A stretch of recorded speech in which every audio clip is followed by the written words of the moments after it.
application review, business review, investment, lifestyle, social politic.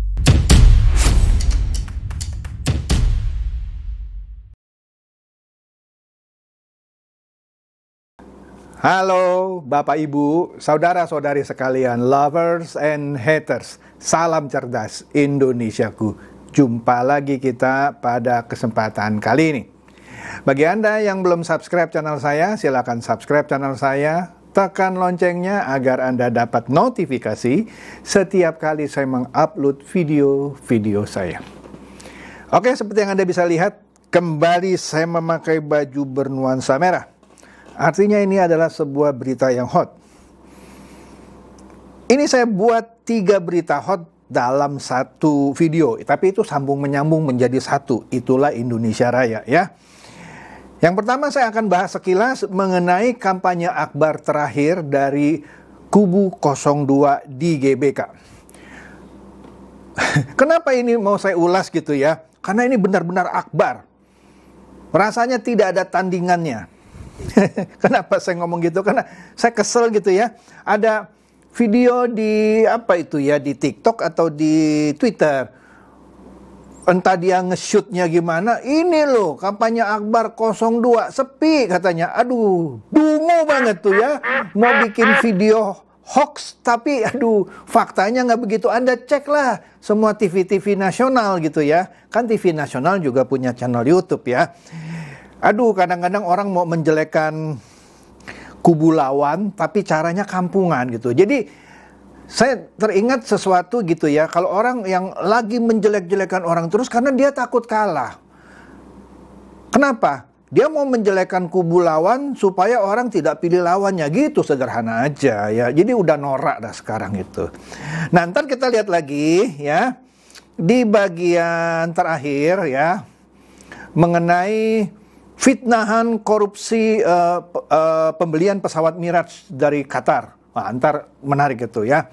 Nah, yang utamanya sebenarnya ini mengenai berselisihnya Yeni Wahid dengan Andi Wijayanto. Padahal sama-sama dari kubu 03 mengenai siapa ini yang masuk putaran kedua. Nah, jadi disimak video saya, jangan dipotong karena menarik. Tiga-tiganya berita hot menurut saya. Oke?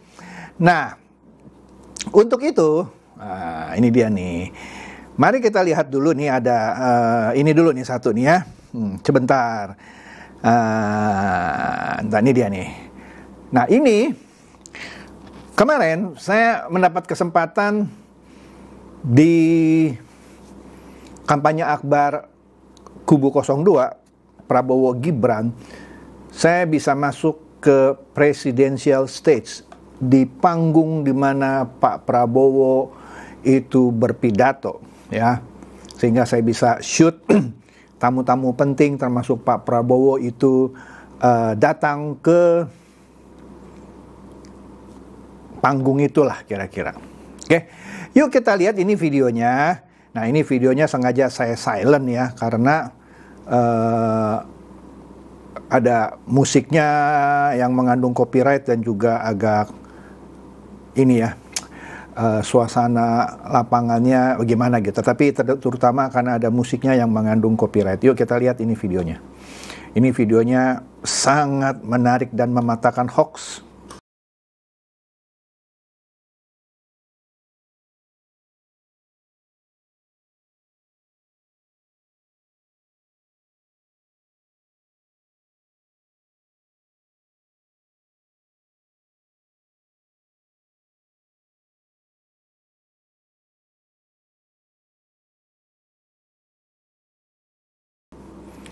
Lautan manusia, benar-benar lautan manusia ya.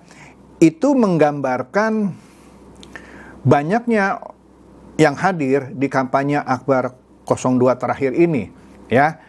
Baik yang duduk di tempat duduk tribun gitu ya, dan juga yang di lapangan. Nah, menariknya karena daya tampungnya meskipun di atas 150.000 ya kalau penuh ya, baik yang duduk maupun yang ada di tengah lapangan, Kan banyak yang nggak bisa masuk. Itu sampai di luar GBK itu dipasang TV layar lebar, dan orang yang tidak bisa masuk ke dalam GBK ya dikasih TV layar lebar di depan. Kemudian di jalanan yang menuju GBK itu ya, itu lautan manusia. Nah, kita nanti sebentar nih ya, kita akan lihat lagi video berikutnya nih, kita lihat nih. Nah, ini menunjukkan itu yang saya maksud.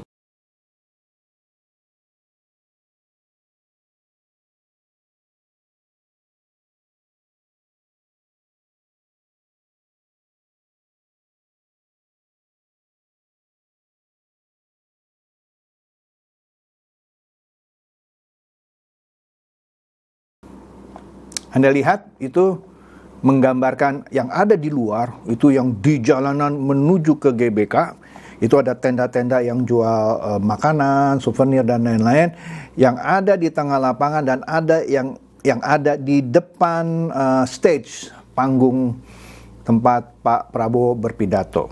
Bukan hanya itu lagi, ini ada satu video lagi yang menggambarkan orang-orang yang nonton di luar GBK yang tidak bisa masuk karena sudah penuh. Jadi bagaimana mungkin dia bilang kampanye Akbar 02 terakhir itu sepi?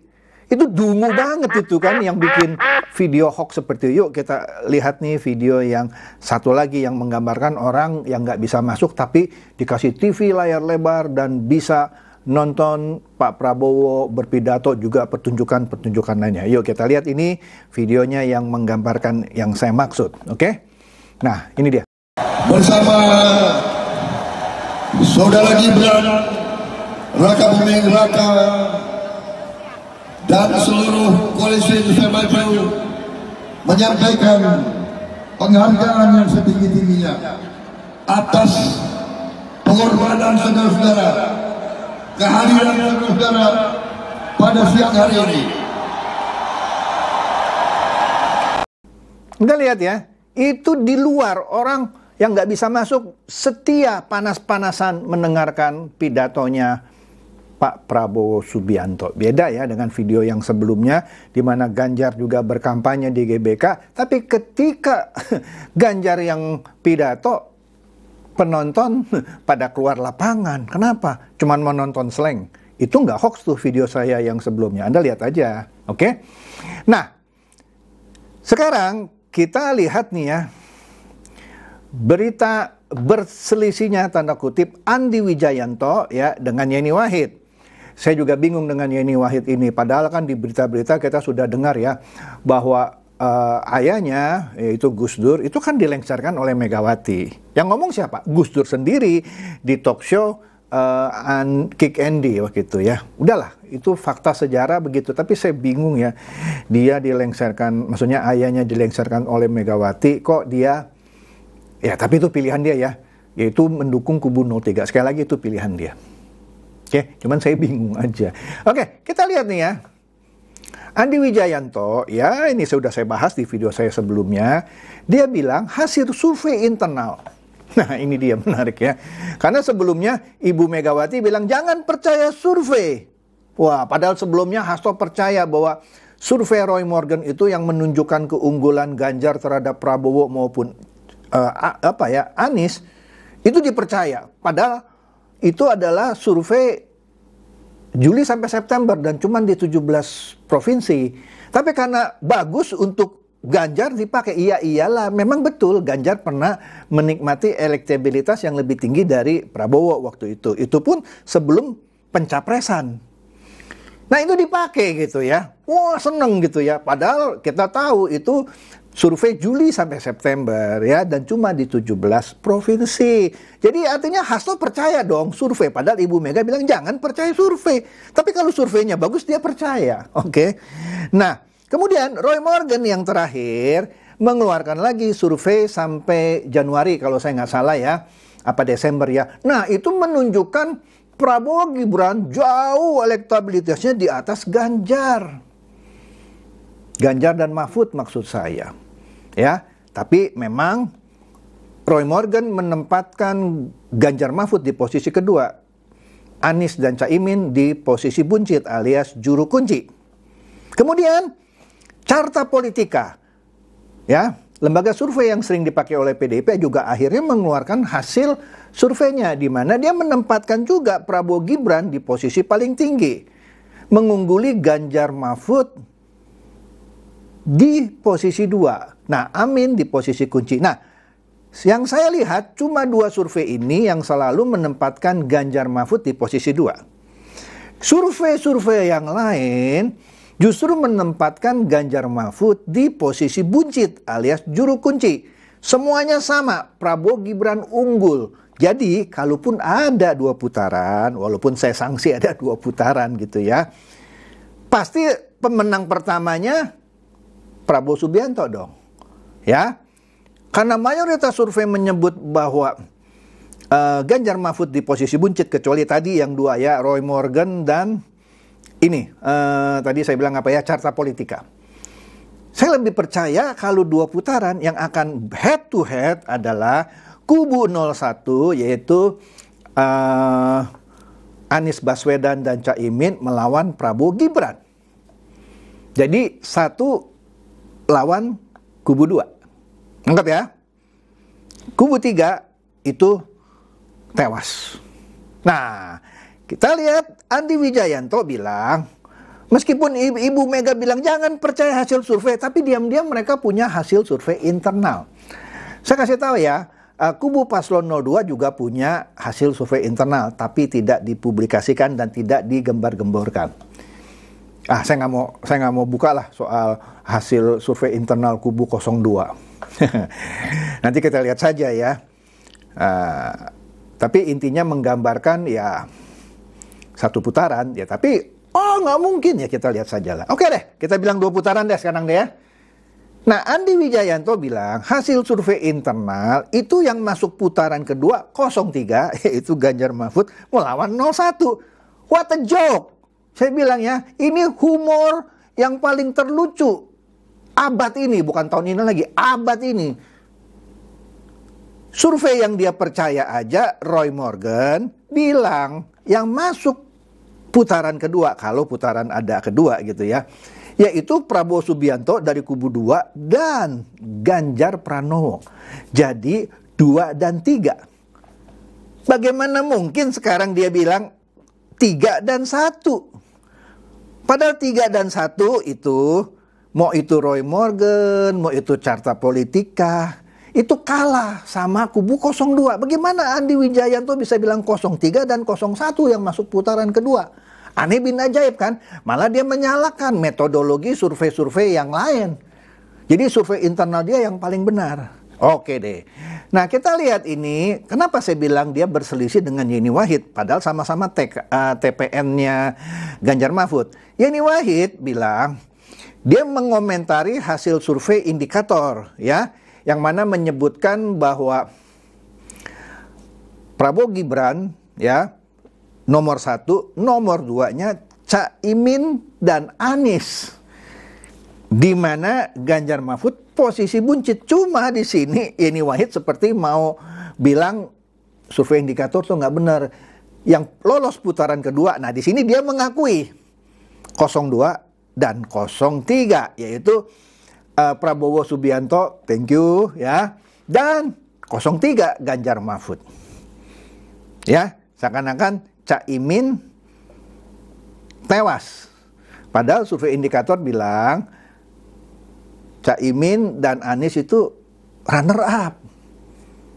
Nah, kelihatannya dia pakai bukan survei internal loh ya. Kalau survei internal, kalau kata versi Andi Wijayanto 03 dan 01. Ternyata di sini dia sebut di internal 2 dan 3. Nah, jadi yang benar siapa? Yeni Wahid atau Andi Wijayanto?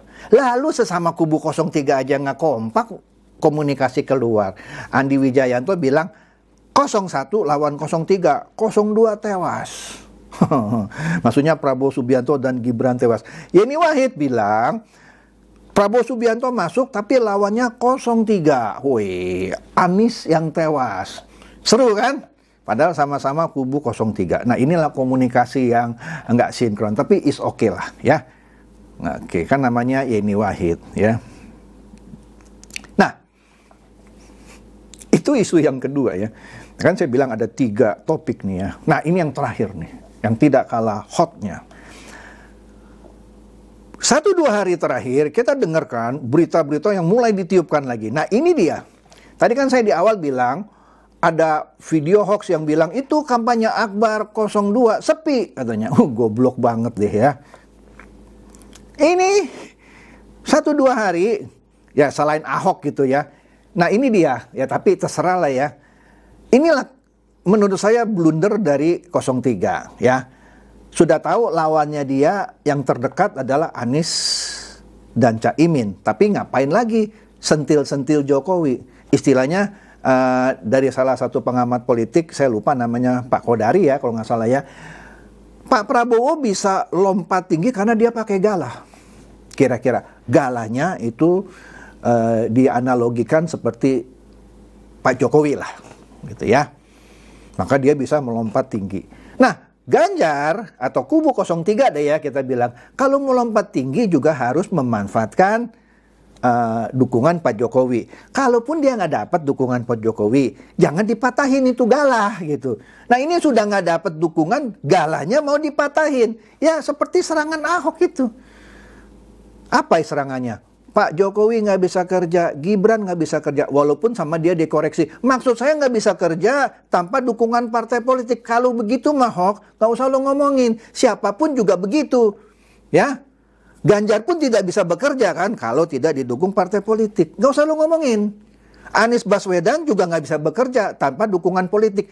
Lu mau ngeles cuman, aduh, nggak mutu ngelesan lu Ahok, ya. Bener nggak mutu. Dia bilang video saya dipotong, konteksnya nggak begitu. Coba upload video komplitnya, nggak ada yang dipotong. Dan lu juga nggak ngomong bahwa nggak bisa kerja kalau tidak didukung partai politik. Enggak, ketika lu debat sama si Oman, lu cuman bilang sederhana gitu kok. Jangan sekarang lu nambah-nambahin lu, ya. Nah,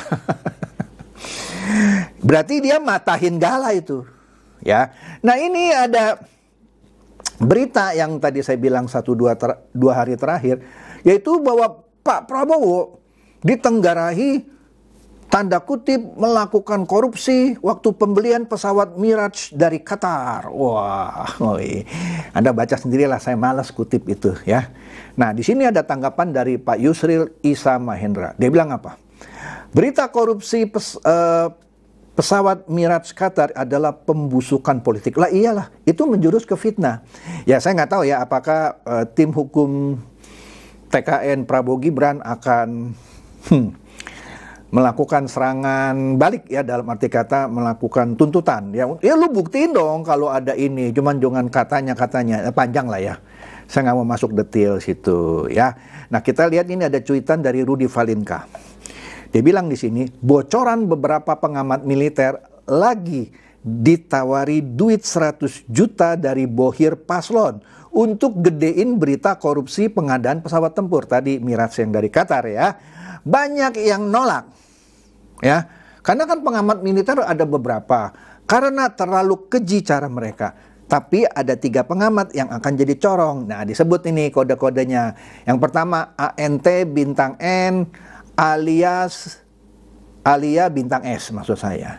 Yang kedua Kon bintang Y BA bintang RIE katanya. Saya cuma bacain loh. Yang ketiga, IKR bintang R, NU bintang A. Jadi akan ada 3 corong nih yang akan ngoceh gitu terus. Nah, kita akan lihat sebuah video.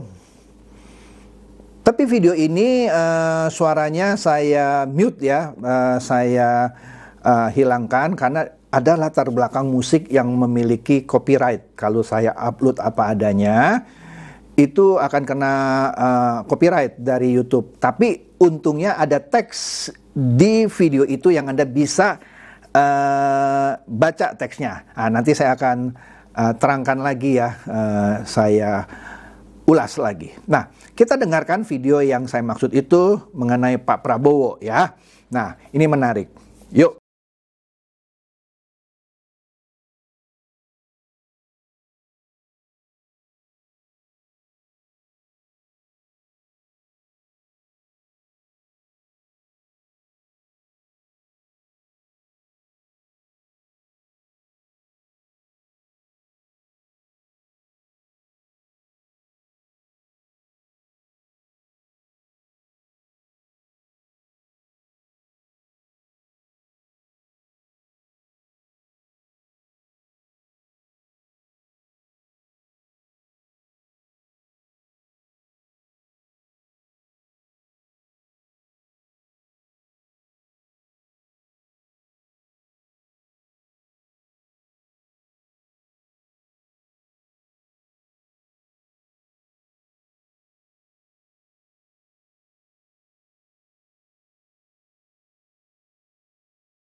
sebuah kesaksian dari lawan politiknya. Nah, sekarang kan Pak Mahfud jadi lawan politiknya kubu 02 dong.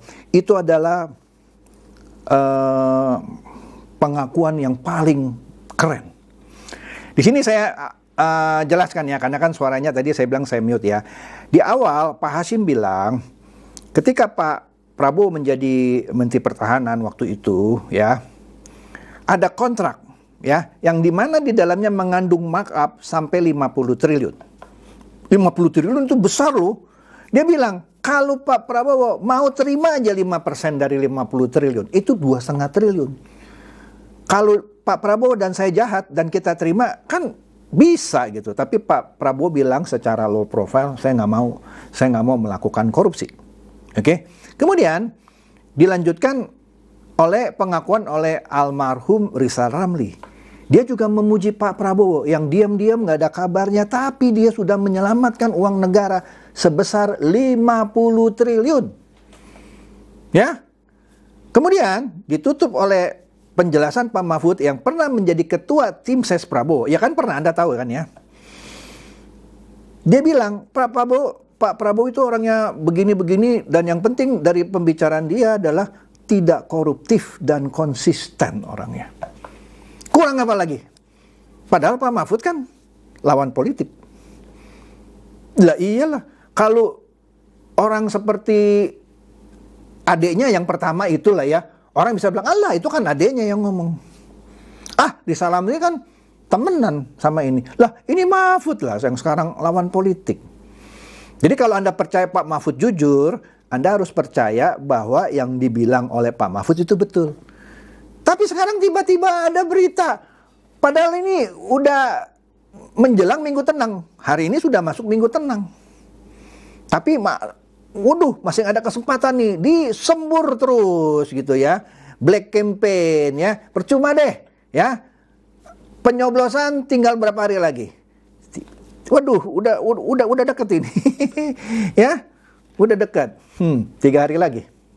3 hari lagi, kemudian tanggal 14 kita nyoblos. Percuma, lu sembur-semburin black campaign. Lu pakai Ahok gitu ya, yang bilang begini begitu, bahkan terakhir tambah keji ya, dibilang yang menjadikan dia narapidana ya Pak Jokowi. Astaga, percuma lu matahin Galah kalau menurut Pak Kodari ya. Begitu juga hal ini. Oke? Itu saja dari saya. Semoga ini mencerdaskan dan mencerahkan Anda semua. Silakan share video saya ini kepada teman-teman, sahabat atau kerabat supaya mereka tambah cerdas dan tercerahkan. Seperti biasa, terima kasih.